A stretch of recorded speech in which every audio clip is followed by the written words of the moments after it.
আগামীকাল জুমার দিন যদি কোনো ব্যক্তি এই 12টি জিকিরের আমল করতে পারে, ইনশাআল্লাহ সে মৃত্যুর পর হাসতে হাসতে আল্লাহর জান্নাতে চলে যাবে।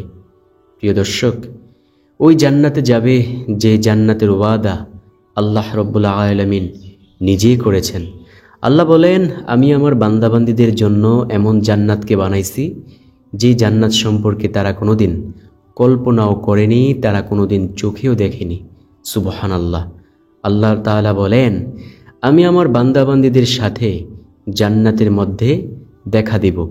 নবীজি সাল্লাল্লাহু আলাইহি ওয়াসাল্লাম বলেন, জান্নাতের মধ্যে যখন সব জান্নাতবাসীরা ঢুকবে তখন রব্বুল আলামিন জান্নাতবাসীদেরকে ডেকে ডেকে বলবেন, ও আমার জান্নাতবাসীরা শোনো, আমি কি তোমাদেরকে যত রকমের ওয়াদা দিয়েছিলাম সব ওয়াদা পূর্ণ করতে পেরেছি? সব জান্নাতবাসীরা বলবে, আল্লাহ আপনি সব ওয়াদাই পূর্ণ করেছেন, তবে একটি ওয়াদা আজও পর্যন্ত আপনি পূরণ করেন নাই। আল্লাহ তাআলা বলবেন, সেটা কি? জান্নাতবাসীরা বলবে, আল্লাহ আপনি বলেছিলেন আপনি দেখা দিবেন, কিন্তু আপনাকে আজও পর্যন্ত আমরা দেখতে পাইলাম না। রব্বুল আলামিন বলবেন, ও আমার বান্দাবান্দীরা শোনো, আমি আল্লাহ তাআলা ওয়াদার বরখেলাফ করি না, যাও তোমাদের সাথে এখনই আমি দেখা দেব। এই বলে রব্বুল আলামিন 70,000 নূরের পর্দা উঠাইয়া রব্বুল আলামিন তার জান্নাতবাসী বান্দাবান্দীদের সাথে দেখা দিবেন। সুবহানাল্লাহ, আল্লাহু আকবার। নবীজি সাল্লাল্লাহু আলাইহি ওয়াসাল্লাম বলেন, পূর্ণিমার আকাশের রাতের চাঁদ যতটা স্পষ্টভাবে মানুষ দেখতে পায়, এর চেয়েও কোটি কোটি কোটি গুণ স্পষ্টভাবে রব্বুল আলামিনকে তার আদরের বান্দাবান্দীরা দেখতে পাইবে। এই দেখিয়া যে তারা এমন বেহুশ অবস্থা হইবে, কত কোটি কোটি বছর যে চলে যাইবে, সেটা একমাত্র আল্লাহ তাআলাই ভালো জানেন। তো প্রিয় দর্শক, বুঝতে পেরেছেন কেমন দামি সেই জান্নাতের নেয়ামতগুলো? তো চলুন, সেই জান্নাতের নেয়ামত পেতে হলে এই 12টি জিকিরের আমল সব সময় করার মতো চেষ্টা করি ইনশাআল্লাহ। 1 নম্বর যে জিকিরের কথা বলবো, সেই জিকিরটি হলো, নবীজি সাল্লাল্লাহু আলাইহি ওয়াসাল্লাম দেখলেন এক ব্যক্তি মুনাজাত ধরেছেন। মুনাজাতের মধ্যে তিনি দোয়া করতেছেন। নবীজি সাল্লাল্লাহু আলাইহি ওয়াসাল্লাম শুনতে পাইলেন, ওই ব্যক্তি বলে উঠল, ইয়া জাল জালালি ওয়াল ইকরাম। নবীজি সাল্লাল্লাহু আলাইহি ওয়াসাল্লাম বলেন, শোনো, তোমায় আজকে যেই দোয়াই করেছো সেই দোয়া অবশ্যই কবুল করা হবে, কারণ তুমি এমন একটি বাক্য দ্বারা দোয়া করেছো যেই বাক্য দ্বারা দোয়া করলে আল্লাহ সেই দোয়াকে খালি হাতে ফিরায় না। সুবহানাল্লাহ। তাই প্রিয় দর্শক, আমরাও যদি মহান মালিকের কাছে কোনো জিনিস চাই, তাহলে অবশ্যই ইয়া জাল জালালি ওয়াল ইকরাম বলে দোয়া করব। আল্লাহ আমাদের দোয়াগুলো অবশ্যই কবুল করবেন ইনশাআল্লাহ। প্রিয় দর্শক, আমাদের দৈনন্দিন জীবনে তো কত রকমের চাওয়া পাওয়াই থাকে। সব চাওয়া পাওয়া কি আল্লাহ পূরণ করেন? সব চাওয়া পাওয়া কিন্তু আল্লাহ পূরণ করেন না। কিন্তু আমরা যদি মুনাজাতের মধ্যে সব দোয়া করে ইয়া জাল জালালি ওয়াল ইকরামের দ্বারা দোয়া করতে পারি, আল্লাহ আমাদের সব চাওয়া পাওয়া পূর্ণ করে দেবেন ইনশাআল্লাহ। 2 নম্বর যে জিকিরের কথা বলবো, সেই জিকিরটি হলো, নবীজি সাল্লাল্লাহু আলাইহি ওয়াসাল্লাম বলেন, তোমরা যখন মুনাজাত ধরো, মুনাজাতের মধ্যে 3 বার ইয়া আরহামার রাহিমিন বলিও, এতে তোমাদের পুরো মুনাজাতটাই রব্বুল আলামিন কবুল করে নেবেন। প্রিয় দর্শক, আমরা তো মুনাজাতের মধ্যে আল্লাহ তাআলার কাছে কত কিছুই চাই, কিন্তু সব জিনিস তো আল্লাহ তাআলা আমাদেরকে দেন না। তো প্রিয় দর্শক, আমরা যখনই মুনাজাত ধরব, তখনই ইয়া আরহামার রাহিমিন 3 বার বলে দোয়া করব, আল্লাহ আমাদের পুরো মুনাজাতটাই কবুল করে নেবেন ইনশাআল্লাহ। 3 নম্বর যে জিকিরের কথা বলবো, সেই জিকিরটি হলো, বেশি বেশি পরিমাণে বলবেন লা ইলাহা ইল্লাল্লাহ। এই দুনিয়াতে যদি বসে কোনো ব্যক্তি একবার লা ইলাহা ইল্লাল্লাহ এর আওয়াজ দেয়, ওই আওয়াজটুকু দ্রুত গতিতে আল্লাহ তাআলার আরশের নিকট একটি নূরের খুঁটি রয়েছে, ওই খুঁটির সাথে গিয়ে ধাক্কা লাগে। ওই খুঁটি জোরে জোরে কাঁপতে থাকে। আল্লাহ বলতে থাকেন, ও খুঁটি তুমি কেন কাঁপো? চুপ করো, কেঁপো না। খুঁটি বলতে থাকি, আল্লাহ দুনিয়াতে আপনার একজন নগণ্য গোলাম অথবা বান্দা-বান্দি আপনার ভয়ে সে আপনাকে বলেছে, আপনি ছাড়া নাকি কোনো মাবুদ নেই। আমি এই বাক্যের আওয়াজ শোনার পর থেকেই আমি কাঁপতেছি। আল্লাহ বলেন, খুঁটি, কি করলে তুমি কাঁপা বন্ধ করবে? খুঁটি বলে, আল্লাহ, আপনি যদি তাকে মাফ করে দেন তাহলেই আমি কাঁপা বন্ধ করে দেব। আল্লাহ বলেন, যাও, আমি তাকে মাফ করে দিলাম। সাথে সাথেই তাকে ক্ষমা করে দেওয়া হয়। নবীজি সাল্লাল্লাহু আলাইহি ওয়াসাল্লাম বলেন, যার জীবনের শেষ কথা হবে লা ইলাহা ইল্লাল্লাহ, সে জান্নাতি হবে। সুবহানাল্লাহ, আল্লাহু আকবার। প্রিয় দর্শক, হাশরের ময়দানে আল্লাহ তাআলা নবী মুহাম্মদ সাল্লাল্লাহু আলাইহি ওয়াসাল্লামকে ডেকে ডেকে বলবেন, ও আমার বন্ধু মুহাম্মদ সাল্লাল্লাহু আলাইহি ওয়াসাল্লাম, আপনি আপনার ওই সমস্ত উম্মতদেরকে লইয়া জান্নাতে প্রবেশ করুন যে তার জীবদ্দশায় লা ইলাহা ইল্লাল্লাহ বলেছে এবং এর উপর ঈমান এনেছে। সুবহানাল্লাহ, আল্লাহু আকবার। নবীজি বলেন, যার জীবনের শেষ কথা হবে, অর্থাৎ মৃত্যুর সময় যে ব্যক্তি বলতে পারবে লা ইলাহা ইল্লাল্লাহু মুহাম্মাদুর রাসূলুল্লাহ সাল্লাল্লাহু আলাইহি ওয়াসাল্লাম, সে জান্নাতি হবে। নবীজি সাল্লাল্লাহু আলাইহি ওয়াসাল্লাম বলেন, এই জবানে কালিমা আনার একমাত্র আমল হলো মিসওয়াকের আমল। যে ব্যক্তি সব সময় মিসওয়াকের আমল করবে, মৃত্যুর সময় জবানে কালিমা জারি হয়ে যাবে, ইনশাআল্লাহ, ইনশাআল্লাহ। প্রিয় দর্শক, তারপরের যে আমলের কথা বলবো, অর্থাৎ জিকিরের কথা বলবো, চতুর্থ নাম্বার যে জিকির, সেই জিকিরটা হলো নবীজি সাল্লাল্লাহু আলাইহি ওয়াসাল্লাম বলেন, তোমরা বলো, রদিতু বিল্লাহি রব্বা ওয়া বিল ইসলামি দীনা ওয়া বি মুহাম্মাদিন সাল্লাল্লাহু আলাইহি ওয়াসাল্লামা নাবিয়্যা ওয়া রাসূলা, অর্থাৎ আমি আল্লাহ তাআলাকে রব হিসেবে, ইসলামকে ধর্ম হিসেবে, নবী মুহাম্মদ সাল্লাল্লাহু আলাইহি ওয়াসাল্লামকে নবী ও রাসূল হিসেবে পেয়ে সন্তুষ্ট। নবীজি বলেন, তার জন্য আল্লাহর জান্নাত অবধারিত হয়ে যায়। সুবহানাল্লাহ, আল্লাহু আকবার।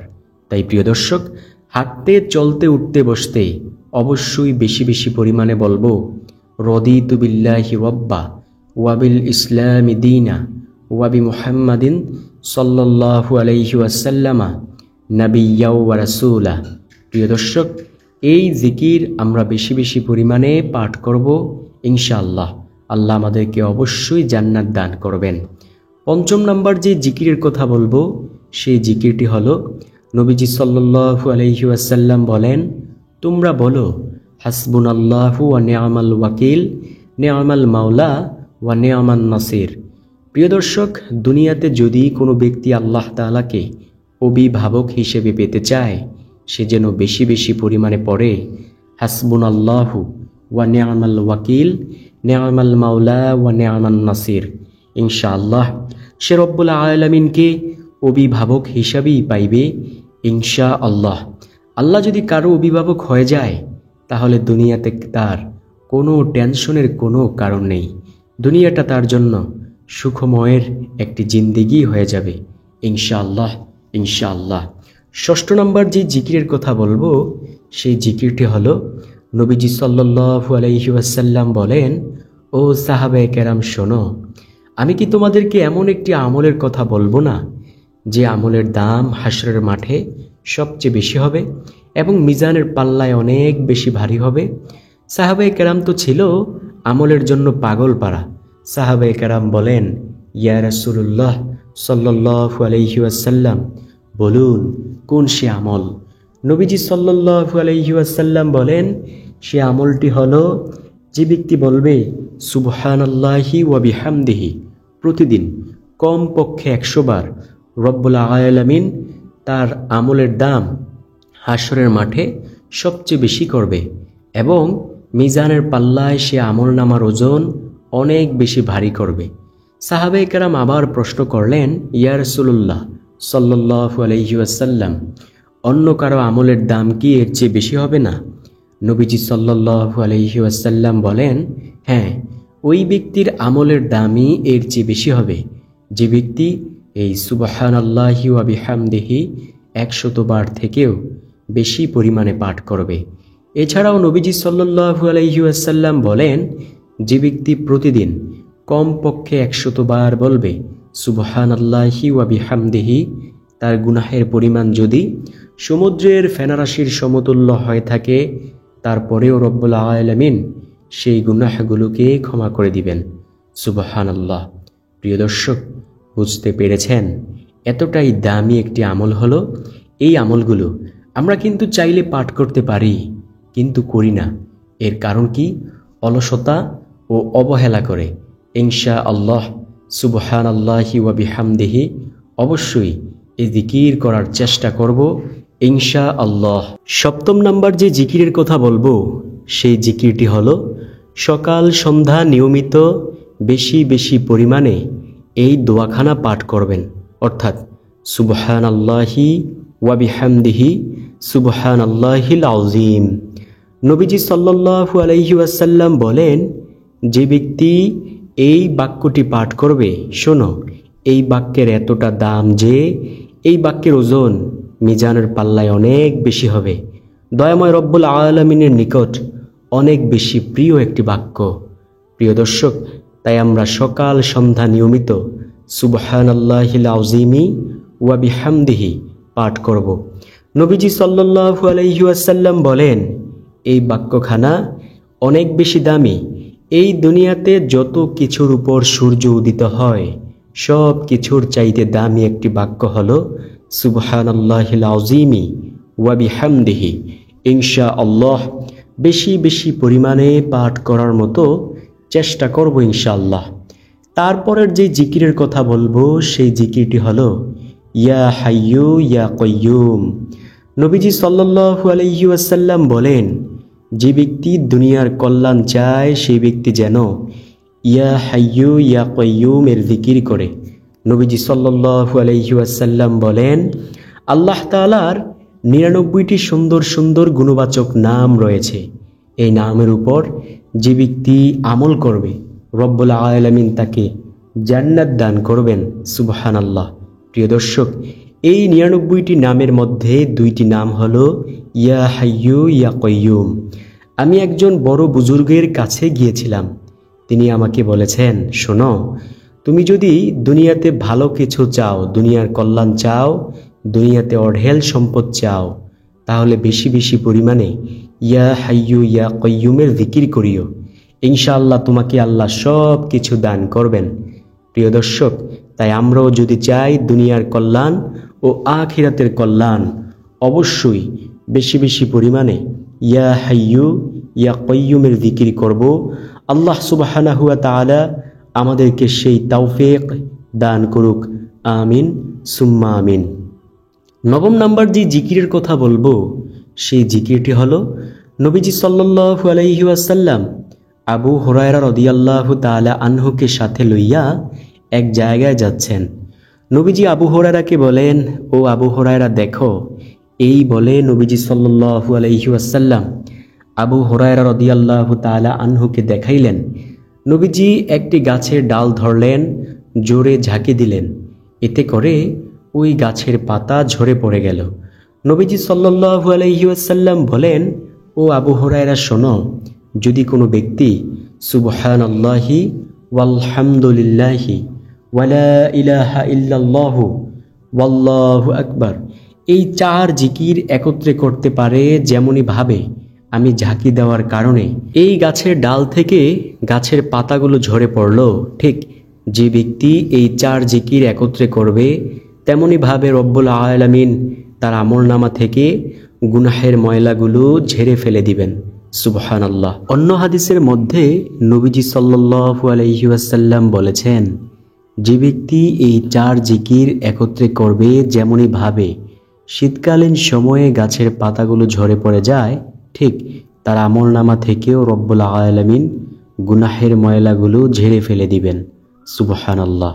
তো প্রিয় দর্শক, হাঁটতে চলতে উঠতে বসতে সুবহানাল্লাহি ওয়ালহামদুলিল্লাহি ওয়ালা ইলাহা ইল্লাল্লাহু ওয়াল্লাহু আকবার এই জিকির করব ইনশাআল্লাহ। তারপরের যে জিকির সেই জিকিরটি হলো বেশি বেশি পরিমাণে বলা আলহামদুলিল্লাহ। নবীজি সাল্লাল্লাহু আলাইহি ওয়াসাল্লাম বলেন, আলহামদুলিল্লাহ মিজানের পাল্লাকে অনেক বেশি ভারী করবে এবং দয়াময় রব্বুল আলামিনের নিকট প্রিয় একটি বাক্য। যে ব্যক্তি আল্লাহ তাআলার নিয়ামতের প্রশংসা আদায় করে আলহামদুলিল্লাহ বলিয়া, আল্লাহ সুবহানাহু ওয়া তাআলা তার নিয়ামত আরও বাড়িয়ে দেন। সুবহানাল্লাহ, আল্লাহু আকবার। তারপরের যে জিকিরের কথা বলবো সেই জিকির হলো ইয়া রহমানু ইয়া রহিমু। নবীজি সাল্লাল্লাহু আলাইহি ওয়াসাল্লাম হাদিসের মধ্যে বলেন, ও আমার উম্মতেরা শোনো, আল্লাহ তাআলার 99টি সুন্দর সুন্দর নাম রয়েছে। এই নামগুলোর উপর যে ব্যক্তি পরিপূর্ণভাবে আমল করবে, রব্বুল আলামিন তাকে অবশ্যই জান্নাত দান করবেন। সুবহানাল্লাহ। প্রিয় দর্শক, এই নামগুলোকে সংক্ষেপে বলা হয় আল আসমাউল হুসনা। এই নামের উপর যে ব্যক্তি পরিপূর্ণভাবে আমল করবে তাকে রব্বুল আলামিন অবশ্যই জান্নাত দান করবেন ইনশাআল্লাহ। তো এই দুইটি নাম হলো আল্লাহ তাআলার সুন্দর সুন্দর গুণবাচক নাম। ইনশাআল্লাহ অবশ্যই ইয়া রহমানু ইয়া রহিমু এই জিকির অবশ্যই করব। তারপরের যে জিকিরের কথা বলবো সেই জিকিরটি হলো বেশি বেশি পরিমাণে এই জিকিরখানা করবেন। অর্থাৎ নবীজি সাল্লাল্লাহু আলাইহি ওয়াসাল্লাম বলেন, তোমরা যদি জান্নাতের গুপ্তধনের সন্ধান পেতে চাও তাহলে বেশি বেশি পরিমাণে বলো লা হাওলা ওয়ালা কুওয়াতা ইল্লা বিল্লাহ। নবীজি বলেন, যে ব্যক্তি বিপদ আপদের সম্মুখীন হয় সে যদি এটা বেশি বেশি পরিমাণে পাঠ করে সব বিপদ আপদ আল্লাহ দূর করে দেবেন। এছাড়াও নবীজি বলেন, এটা হলো জান্নাতের গুপ্তধন সমূহের মধ্যে একটি গুপ্তধন। সুবহানাল্লাহ, আল্লাহু আকবার। সর্বশেষ নাম্বার জিকির হলো নবীজির জিকির। অর্থাৎ যেহেতু জিকির শব্দের অর্থ স্মরণ করা, নবীজিকে স্মরণ করা হয় দরুদ পাঠের মাধ্যমে।